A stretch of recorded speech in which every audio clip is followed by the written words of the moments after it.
Welcome back, everybody. It's another episode of Stud or Stinker. I'm joined this time by my fabulous guest, Charles Creighton, who you might have seen me do a little bit of an interview with. We've done some content before, and now they're back to play everyone's favorite game show. This game is Stud or Stinker.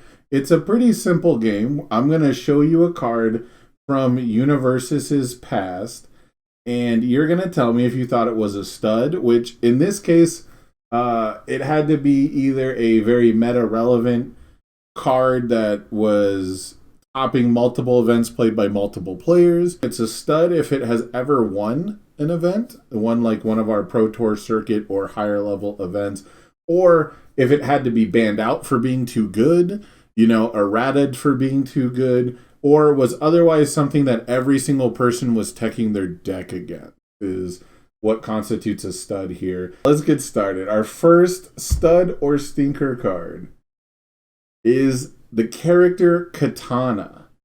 Katana came from the Mortal Kombat set.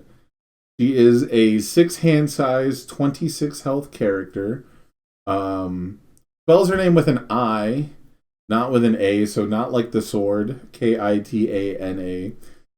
She has death, evil, and good for symbols, which is a very interesting symbol mix.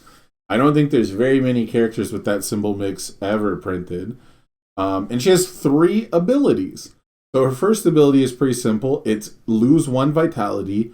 Your ranged or weapon attack gets +2 speed and +1 damage. And those keywords have traditionally gone hand in hand a lot, especially once the Mega Man sets came out. And then enhance once per turn. Lose X vitality, discard your opponent's attack with a printed difficulty of X. And then the final ability is a desperation ability. It's desperation enhance, name a card type. If your opponent attempts to block this attack with the named type, their block modifier gets +2. So desperation means when you're below half health. So for Katana, her half is 13. And so whenever she's at 12 health or less, she can use this enhance. That's what Desperation E means. Your first impressions, what do you think of Katana? I remember the last time me and you talked that there was a weapon that was really good. So I'm going that it was a stud. Yeah? You think Katana is a stud just because there's good weapon cards? Because like the enhance to lose 1 vitality to get +2 speed, +1 damage seems pretty good. It It doesn't does. seem like, I guess, broken, but I mean, it seems value, right? And then it gets you closer to desperation. And then the once per turn, just to basically pseudo complete block and attack, and which also would put you closer to desperation, seems really good. I don't know the other cards that are on these symbols to be good. What would you put it in this? But I'm pretty sure her stuff is probably pretty good. Yeah, I mean, I think it seems pretty solid to me. Okay. My first glance, stud. I want to get your opinions on the card a bit. What did you first think when you saw the once per turn enhance? The lose X vitality, discard your opponent's attack with a printed difficulty of X. Have you, because there's pretty much nothing like that in MHA, right? Like the closest is 0 gravity barrier. I mean, I think it's neat, right? Like you have to lose damage, but like say they play indiscriminate shock, it's gonna come at you for 13 damage. I'd much rather lose 5 damage than 13. So I mean, I think it's really cool. Yeah, and it like stopped. Oh, go ahead. And the counterplay to it, like your opponent could go, oh well, I know he's going to, make me discard this. Well, then I'll keep another one and play it next. Mm-hmm. So like that counterplay, it seems kind of cool to me. Yeah, I like it. A big thing is like you can just hold it over their head. Like your opponent might not want to dump a bunch of resources into a card. Like if they have, heroic lineages or anything that commits to add stats, all of a sudden it could become a liability, right? So that's what I was focused on. when I saw this character. I like that. I like that it's not a response. So like just like you just said, you can use it anytime. So if they push all their buttons and you're like, all right, cool, I don't want this anymore, and you get rid of it, then Yeah, seems definitely. seems, seems good. Okay, so we're thinking stud. Final answer on this one. Yeah, I'll go stud. Okay, yeah, you were pretty quick. You came out the gun. You're like, all right, we read the text. It's a stud, but Katana was in fact a stinker character. Um, Unfortunately, the stat pump for her was really nice, but her symbols didn't have access to the best weapons. Um, and her being a 626 made her a little difficult to use, even with the vitality loss. And then the desperation enhance is so random, it just didn't really add a whole lot. So, like on your turn, you're basically just lose 1 vitality for 2 speed and 1 damage, which would be insane by my hero standards, but not the best for old universes, not at the time that Mortal Kombat came out. So she didn't have a whole bunch of ranged and weapon attacks that were good to on her own No, kit, or what? unfortunately, her attacks were just maybe the worst attacks of the set. She had one attack that was very good, but it was on the opponent's turn, and it wasn't super great at attacking. It was a defensive piece that basically did her enhance, and that's the other issue. Was her ultra rare attack gave everyone else on her symbols the ability to discard your opponent's attack without paying life. And so her ultra rare was insanely good, and it just kind of overshadowed her playstyle. Number 2, we have a chance for salvation. It is military uniform. Military uniform is a 3 difficulty 4 check asset. It's from, I believe, the first Red Horizon. It's from the second Red Horizon set. It's from the second Red Horizon set. I picked this because it has very similar symbols. It has evil, good, and order this time. And military uniform says response commit. Before a player makes a control check, that check gets -2. If that control check fails, this combat phase does not end. So it's kind of like a mini stain response that you don't have to really set up. It's just on a unique foundation. And then it has enhanced commit. Commit 1 foundation, so you commit 2 cards for this cost. Reveal the top 2 cards of your opponent's deck. This attack gets plus X damage. X equals the highest difficulty of the cards revealed. And then remove all cards revealed this way from the game. And it's only playable during your attack, so they didn't want you to like defensively mill your opponent out. And so I ask you, Charles, do you think that military uniform was a stud or a stinker? Let's see.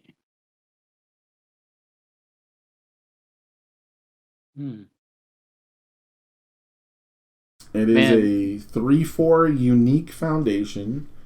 Basically hacks a check by 2, but your opponent can choose to fail the check and their turn doesn't end. And then you can commit it and a foundation to get a random damage bonus. But that damage bonus could be as high as 5 or 6.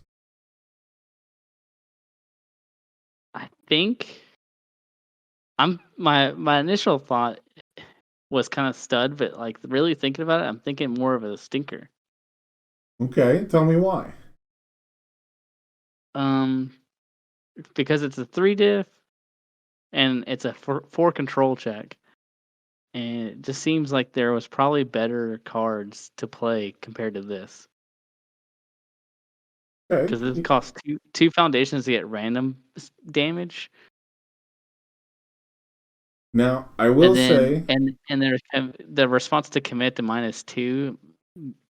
And then they could just fail it. Maybe it's not that big of a deal. Like I know a lot of people against Stain. Like sometimes it doesn't matter with his. So yeah, I don't know. Stain struggles from not having it immediately available, right? He's got a. It's like your opponent's turn 2 at best, where you even have access to it. Typically, their turn 3, and so military uniform, kind of in the same vein, you'd have to draw it. It doesn't start in play. I do want to say, just for context, This card was printed, I believe, in like 2012, 2013. So it's about 4 or 5 years apart from Katana. This is relatively one of the first sets Jasco had put out. Whereas Mortal Kombat is essentially one of the last before MHA. I'm going to go Stinker. Stinker final answer? Yeah. All right. It was, in fact, a stinker of a card. This was a trap card for me when I was a new player. I thought the check hack was insanely good, and I just like check hacks in general. We'll see. We'll see. I got some more tricks. So you're 1-for-1 right now. You're 1-1. 1-1. And I have another asset for you. We're sticking with the order and death symbols. So a lot of the same symbol mixture. And this card's kind of right in the middle. This card is from the Battle for Power set, which was I believe the third Mega Man set. It was like the third Mega Man product, but it was a booster set. It was a normal set. And this is a Nightman card. It is a 1 difficulty 5 check asset. This asset has the weapon keyword as well as unique. It has a +1 mid block, which is very important for this card, because the Nightman response, which means only Nightman can play it, card pool, after you block with this card, discard all cards played as blocks from your card pool and draw a card.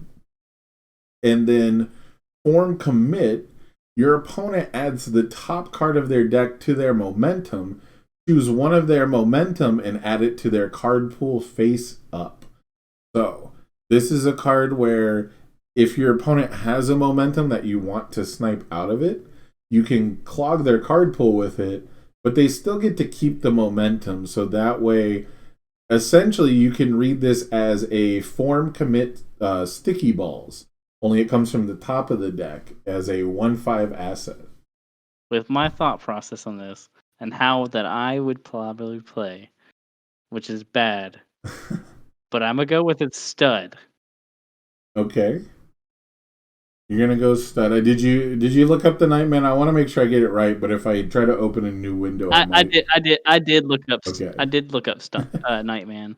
Was I close at least? Pretty close. Yeah, you were pretty close. Okay, yeah. It gets X damage for the highest difficulty in your opponent's card pool. Difficulty, okay, yeah. So that's why you would try to choose like an attack that dealt weapon damage, right?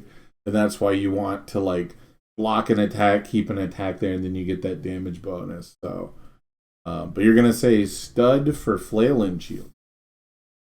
Yeah, I think so. Okay, what's your favorite part about this card? I like the response that Nightman has on it, but I also like just being able to do sticky balls initially. Okay, yeah. The form commit is something I saw people mess around with a whole lot. That top ability, because obviously only Nightman can play the bottom, but because of that gate on the bottom card, this ended up being a stinker. Man. Nightman unfortunately came out at a time when blocking just wasn't allowed. When the Battle for Power set came out, it's not the set that gave us One with Nature, that would come later, but it had the first real power creep towards a very fast game. And at the time, there was some of the most broken cards they'd ever printed had come out. And so Nightman was just a very fair character, and Flail and Shield was just a little slow. The fact that it had the Nightman keyword gated, I probably should have said stinker. But we have Stutter Stinker, Reproaching Cherubim. It is a 4 difficulty attack, the +2 high block. It's a 4 high for 4, so pretty average stats. It's got a 3 control, good symbol, earth symbol, life symbol, which are the Cassandra symbols, and it has the weapon keyword and a combo off of a mid block. It says combo enhance, your opponent discards their entire momentum, and then enhance, your attacks get +1 damage for the rest of the turn. What do you think about I think stud. reproaching cherubim? You think stud?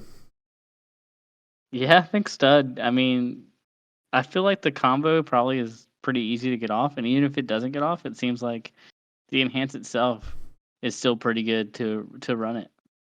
Yeah. So is this a card you would jam 4 of in MHA? Ooh, 4 of, maybe 3 of, maybe 4. A four high for 5 is actually really pretty good, and 2 high block, 4 Mm-hmm. diff. You know what? I'd probably run 4 of it. I mean, to be honest. Yeah, you had a snap reaction stud, so I assume that's going to be your final answer. Yeah, it's my final answer. Okay, Reproaching Cherubim is a card I saw exactly one person play one time. It is a neat tech piece kind of a card, but in the standard that it was alive in, just damage wasn't really a big deal, and +1 damage was a pretty small number. But the momentum wasn't that great? Your Or was it opponent just discards their entire momentum was the one reason I did see someone put this in a deck as like a sideboard tech piece, but in standard, especially towards the end, people were getting momentum and spending it immediately. This was very few decks that were, going to allow you to have a turn to even hate on their momentum, much less with a combo attack. Are you ready for the next one? I'm ready. All right. Here is Ivory Ghost Impalement. This is from the third Red Horizon set, which is Jasko's own IP. So the art's always going to be a little iffy. You can see this was printed in 2016. It was part of the Blood Omen set. And it is a 6 difficulty attack. It is a 5 speed mid for 5 damage. It has Stun 2, Charge, and Slam, which Charge was a brand new keyword. I believe this was the first set to introduce the Charge keyword, actually. The one right before Street Fighter. And it has a continuous ability that says your opponent must lose 2 vitality as an additional cost to play an ability that reduces the speed of this attack. And then it has a Deadlock enhance that says this attack gets +5 damage. I feel like you're gonna put a stud somewhere in there, and you've done a lot of stinkers. Oh, don't do the game theory thing. You're gonna psych yourself out. I'm gonna do an episode of all one sooner or later. But my initial thought was stinker. Okay. Do you have any questions about the card or the format? I don't even know what I would ask, to be honest. Was there any stun hate? Ooh. There was not great stun hate. There certainly wasn't no it can't be fixed. But there was still a resistance style effect that a lot of people did play. Let's say stinker. Final answer. Say stinker? Is that your final answer? That's my final answer. All right. You got this one right. Ivory Ghost Impalement is just...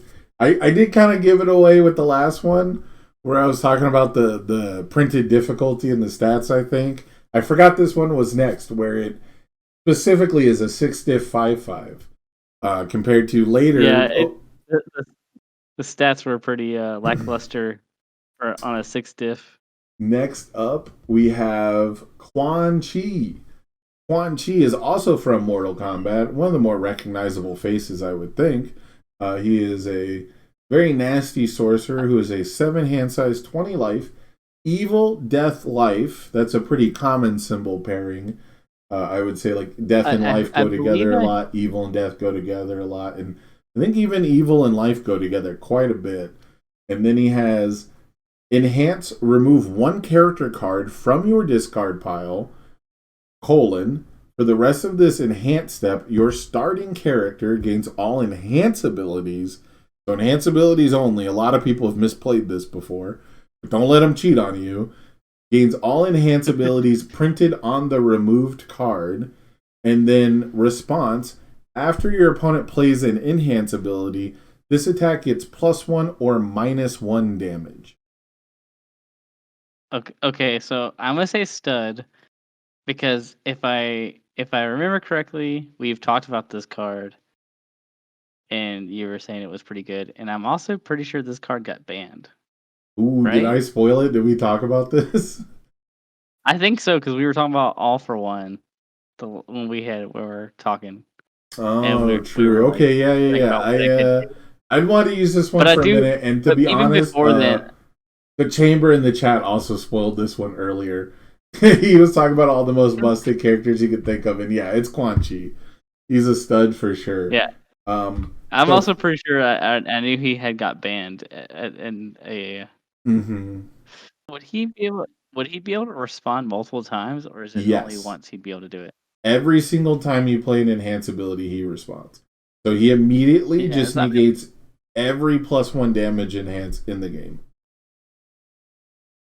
yeah. He seems even without knowing the knowledge, I would have gone with stud. This just seems Right. too good to not be.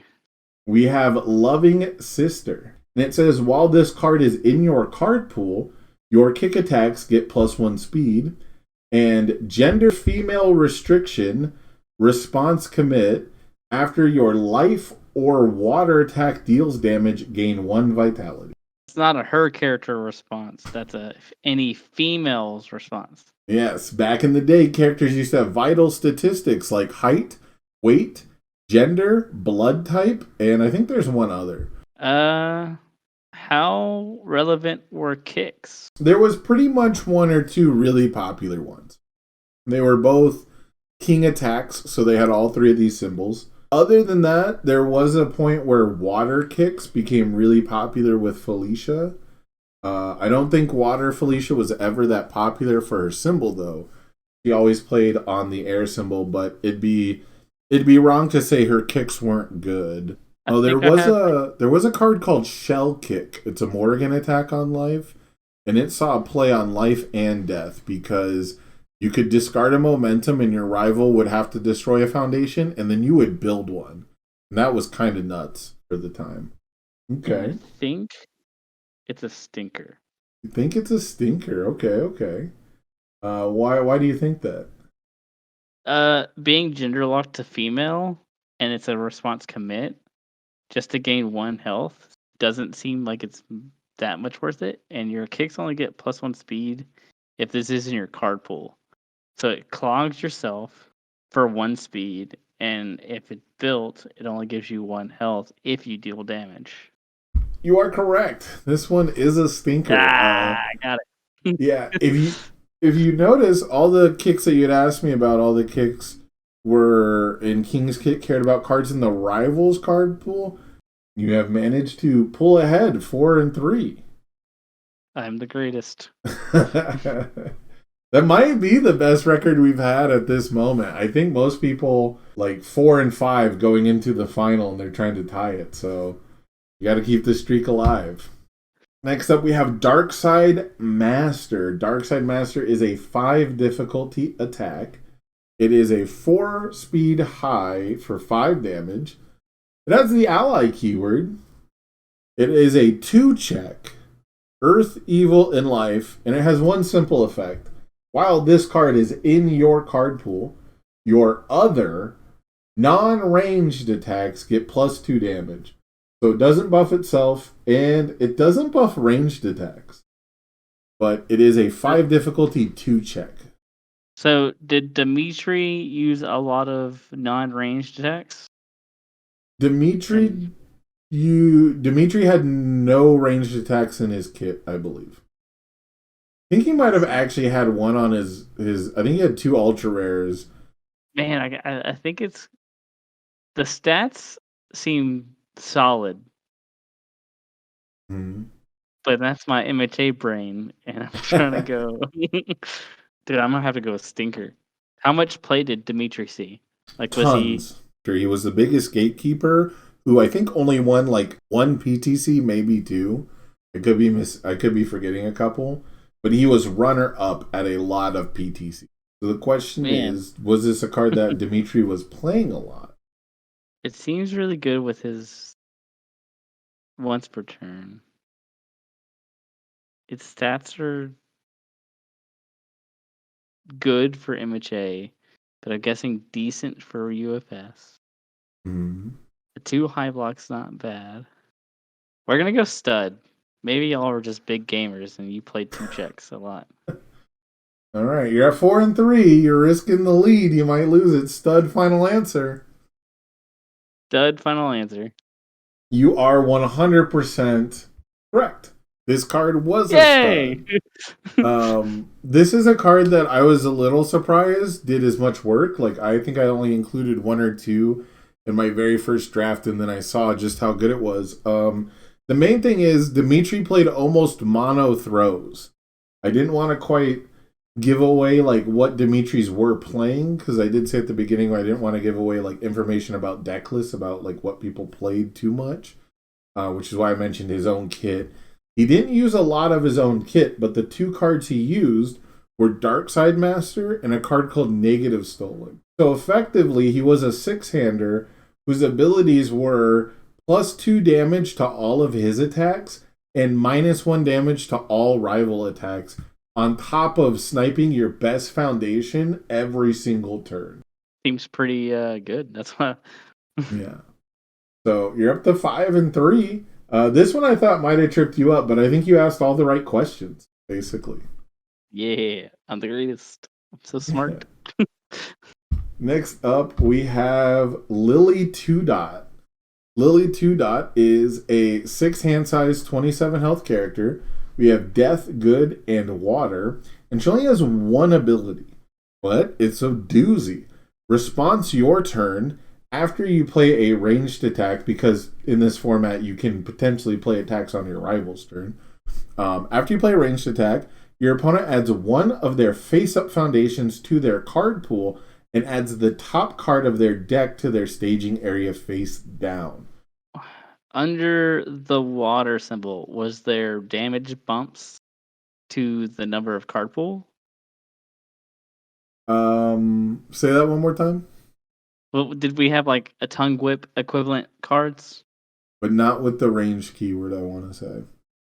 There definitely wasn't a tongue whip. There definitely wasn't something that clogged and got +1 for all of them. Let's see. What other questions? I mean, it seems. How important was everyone's face-up foundations? I mean, your face-up foundations are pretty important, but What was the biggest damage with the ranged attack? I mean, printed 6 or 8. 6 or 8? She had her own attack that had the multiple keyword that doubled itself. It was a 6 damage move that could make a second 6 damage move. There was another one like that was even faster, but it was a 2 check, but it did relatively the same thing. It was 6 high for 6 that doubled itself, that made a copy of itself. How does multiple work? So multiple is you discard a momentum, and the momentum you discarded goes into your card pool face down as a copy of this attack with no text box. So it wouldn't have the keywords? It wouldn't have the keywords, it wouldn't have the enhances or anything. Echo is you discard the momentum and then you play the attack for a second time. Multiple is you discard the momentum and you don't have to play it. You don't have to check for it. You just get to generate the stats a second time, basically. Okay. I think my answer is going to be Stinker. Yeah, I think Stinker. Okay. Why do you think Stinker? It seems like it's keyword gated to ranged attack, and I mean, it seems like you'd have to play a lot of ranged attacks in just like every turn just to make enough benefit to flip your entire someone's board. Okay. So Stinker final answer. Yeah, I'll go Stinker final answer. Well, unfortunately, all good streaks must continue because that is correct. This character was a Stinker. Range being a pretty good keyword, just not specifically on these symbols at the time. And that was one of my questions I was going to ask. Was there any like good playable on her symbol? Yeah, and like there certainly was a handful. It's just Other characters could do more.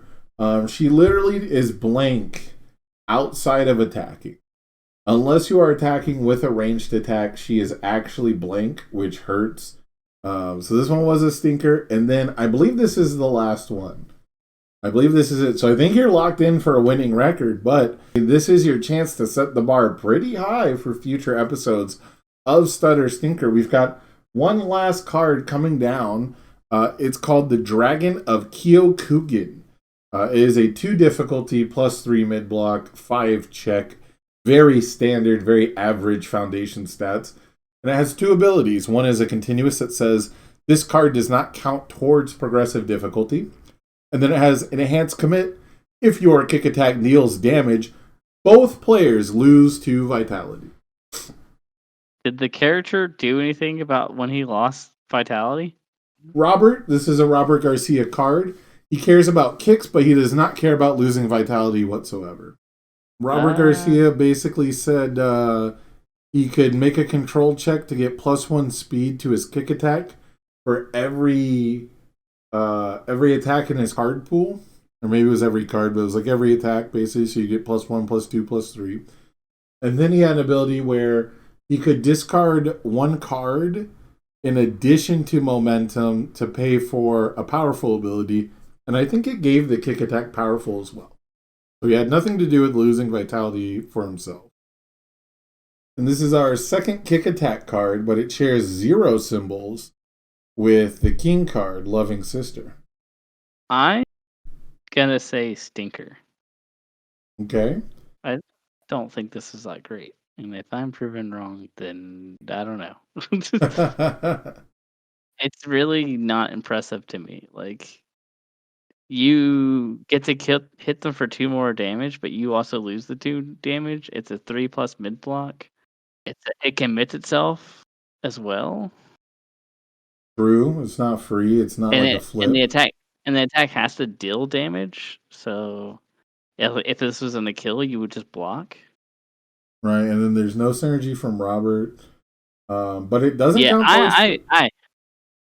I don't know. But like, it doesn't do anything in the card pool. It just doesn't count towards progressive. Right, it doesn't count towards progressive, but Robert likes to count the cards in his card pool, and it doesn't count towards progressive when you're blocking either. So, like, if it gets sticky balls in, or if you're against like a Lily. If something said enhance 4+, would that mean it have to have 4 cards into your card pool? No, 4+ is a control check. You have to check a 4 or better, and if you don't, you can choose to commit foundations to pass it. So a 4+ is mostly just saying discard a non-attack card off the top of your deck. I mean, my initial thought process is stinker, and I don't think there's. Yeah, I'm gonna go stinker. Stinker final answer? Stinker. All right, this card was indeed a stud, actually. Yeah, if you ever see a foundation that says blanket for no reason, this card does not count towards progressive difficulty, it is probably always busted. It is a free build. People played this card without kick attacks in their deck because it is just a free card every time you play it. It increases your turn 1 consistency. Yeah, it increases your turn 1 consistency amazingly well. On Air and Death, their best kill card was a kick attack that you played on your opponent's turn that dealt massive one-shot OTK damage, like 1-hit KO damage. And one of the really important things about understanding this card in general, I think, which is not true anymore for MHA, but was true up until basically about the start of set 3, which is if both players were to lose 2 vitality at the same time, the owner of the effect could choose who lost vitality first. And so if we were both at 2 life and Dragon of Kyokugen kicks in, I could basically order it so that you lose 2 life first, and then the game is over and I win. Okay. Yeah, and so Cinder Convection has a similar ability, but they've changed the rules so that things actually do resolve simultaneously now. I want to ask you, which one was the most surprising to you? I know I threw some stinkers out there at first, and those it always seems to be puzzling to a lot of the MHA players how a lot of these cards could be stinkers because they Um, do so much. But which one was the most surprising? to be honest, I think the asset of play on shield. Yeah. Also, repairing Cherrim, whatever. Oh, reproaching The cherubim. attack. Yeah. Those two seem really good to me. I mean, this seems really good just in Nightman, I would say, but like it does seem good. This one is cruel. But so cherubim reproaching cherubim. I think they could put into MHA, and I think it would be pretty solid. I think it would just be very solid. Not the most obnoxious card. Has like a versatile use. You don't play it the same way every time, and I think that would be pretty cool. If they give me this under the order symbol, I mean, I'm down for it. I'll spin her all day. Yeah, yeah, absolutely. What was your favorite card that you saw, Charles? Oof. Uh, Which one did you want to play the most? Which one do you want them to ooh. reprint into MHA the most? I like the Dimitri attack. Yeah. I think it's cool because even if you did play it just as a starter, I think like it's pretty good. This has been Stutter Stinker. I'm Ace Maneuvers. This was my special guest, Charles Creighton. I hope to see you guys next time.